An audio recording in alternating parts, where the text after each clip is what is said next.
For today's vlog, samahan niyo akong tuklasin at baybayin ang biyaheng panorte gamit ang ating motor. Samahan niyo ulit ako sa panibagong adventures. Kaya sit back, relax, and enjoy this video para may idea ka na rin sa next ride mo. So tara, sama ka sa biyahe ko.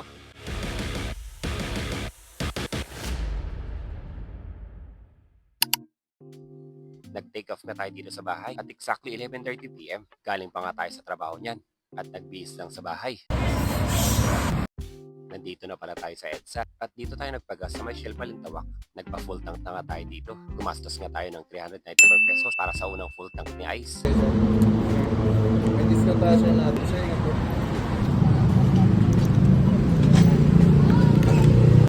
Nagpatuloy na nga tayo sa biyahe at ang rutang dadaanan natin ay from Monumento, kakanan tayo pamuntang Valenzuela, tapos diretso lang hanggang makarating ng Bulacan, hanggang sa marating ang bayan ng Pampanga. Pagkatapos Tarlac na, tapos diretso ulit papuntang Pangasinan. Sunod doon ay La Union na, hanggang sa marating mo na ang bayan ng Baguio. Nandito na pala tayo sa Monumento, kakanan lang tayo dito, tapos dire-diretso na. Ang target kasi natin ay makapasok ng Baguio bago mag 7 AM mamaya. Bakit kaya? May pinapatupad kasi sa Baguio na number coding scheme starting 7 AM, 7 PM particularly sa mga main routes ng Baguio. Ayaw naman natin mahuli, kaya payo ko sa mga nagbabalak mag-ride. Alamin niyo muna yung number coding scheme ng Baguio. At nandito na nga tayo sa Valenzuela. At time check, it's 12:03 in the morning. Medyo kailangan natin magawal ng oras.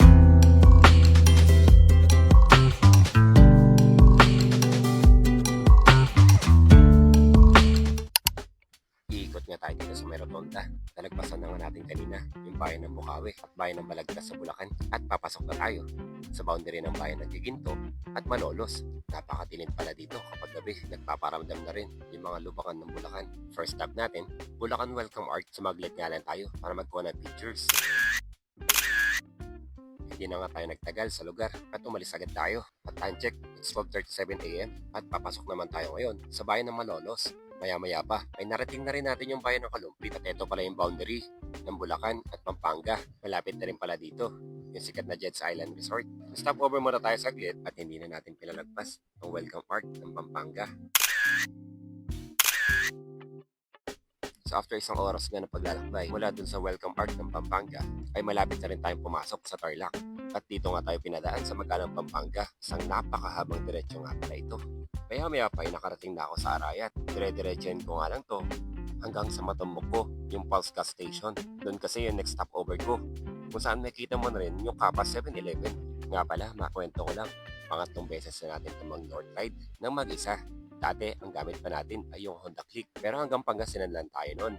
But this time, hanggang Baguio naman. Kakanan na pala tayo dito sa may sinasabi kong gas station. Tapos magpapahinga saglit dito sa may 7-Eleven. Marahil may nagtatanong dyan, bakit wala pa tayong suot na reflectorized vest? Ang alam ko kasi, nagsisimula sila manghuli dito sa Tarlac hanggang Pangasinan, papuntang La Union. Kaya dito ko naisipang isuot yung akin. Sabay pahinga na rin saglit, kaunting unat-unat at higop na rin ng kape pampagising. Mula dito sa pinag-stopoveran natin ay may 5 bayan tayong dadaanan dito sa Tarlac. Yan ay yung bayan ng Kapas, Herona, Panique, Mungkada, at ang boundary ng Pangasinan at Tarlac, ang bayan ng San Manuel at 77 kilometers ang haba nito. Time check is 2:17 AM at mukhang mapapaaga tayo ang ETA natin sa Baguio. Ang estimated travel arrival nga natin kanina ay 6:30 AM nung nag-take off tayo mula Quezon City. Kaya good thing naman at napabilis ito. Dito nga ay lumarga na ako. Ang next stop natin ay Jollibee Ordaneta. Wala kasi tayong baon. Tanging kape lang na nilagay sa tumbler para tipid na rin. O diba? Dito sa stoplight na to ay marami ako naalala. Dati kasi naradaanan ko lang to na nakasakay tayo sa bus. Iba pa rin talaga ang pakiramdam. Ang pag-uwi ng sarili mong probinsya. Maraming bumabalik sa iyong alaala. O siya, tama na yung pagre-relapse. Enjoyin muna natin ang kalsada.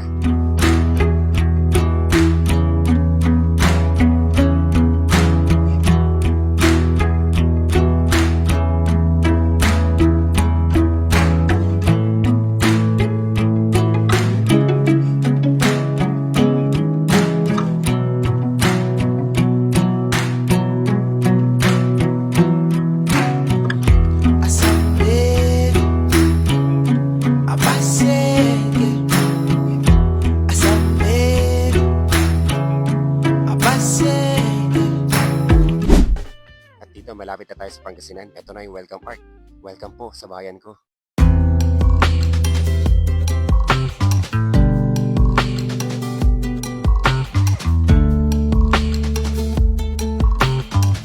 magkakasabayan pala tayo na kay Aerox sa may SM Rosales, kaya medyo napabilis na naman tayo dyan.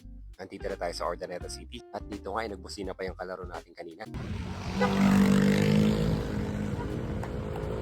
Shoutout sa boss, naka-Aerox na version 2. Stopover nga muna tayo sa Jollibee saglit dahil medyo maaba pa yung oras natin. Maraming salamat po ulit sa mga nakasabayan ko sa kalsada. Umorder nga lang tayo dyan ng 1 piece chicken. Bukod sa gutom ay nakakaramdam na rin tayo ng antok. Kaya umidlip muna tayo ng mga 10 minuto. 1 hour and 28 minutes na nga lang itatakbuhin natin. At nabawasan na naman yung eta natin. Mula dito sa Ordaneta City ay 2 bayan pa ilalagpasan natin. Yan ay ang bayan ng Pinalunan at Season bago natin marating ang bayan ng La Union. Makakwento ko lang ulit, noong wala pa tayong motor ay dito tayo madalas bumaba kapag magko-commute tayo galing Manila. Mula dito, sasakay ka pa ng isang jeep, biyaheng Pasinggan.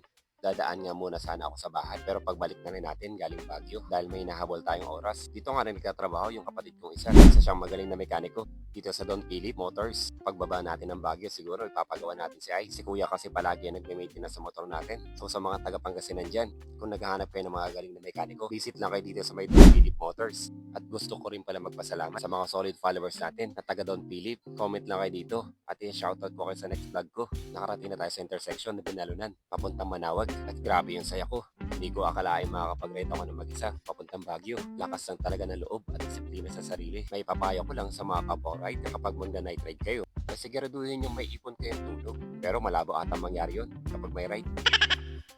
O siya, enjoy muna natin yung kalsada ng Pangasinan.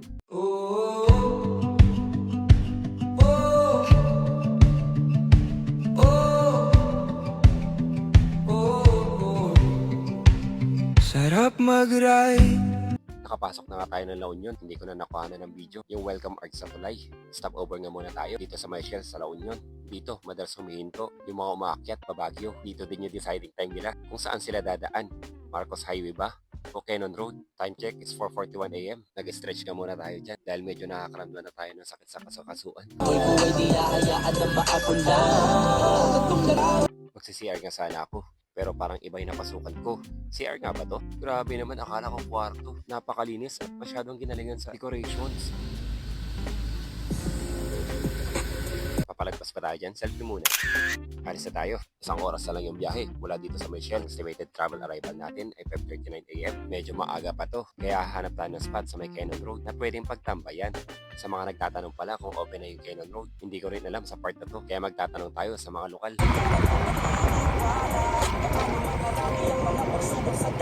Napastop na tayo dito. Hindi ko alam kung kakanan tayo o kakaliwa. Check muna natin sa Google Map at tinuro tayo pa kanan. Nagbukas na yung ano, ito.